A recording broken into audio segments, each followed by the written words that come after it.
Hi guys, napa-quick visit ako kanina sa bike mechanic ko and fortunately may available na sila nito sa bike shop nila.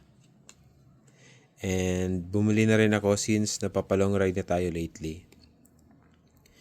And bumili ako ng dalawang klase. Isa yung original and Euro style. Ito yung parang may cooling or mint effect. And also I am planning to combined sa pag-apply, mga 50-50. Wala, ano lang, experiment lang. Alam mo na, budgetarian. Anyway, napabili ako nito.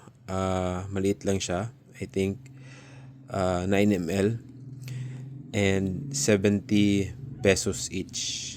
If saan yung magustuhan ko, either sa dalawa, ay bibili ako ng mas malaki, mga around 120 ml, and nasa 1,200 pesos. Anyway, yun lang. Thank you. Ride safe.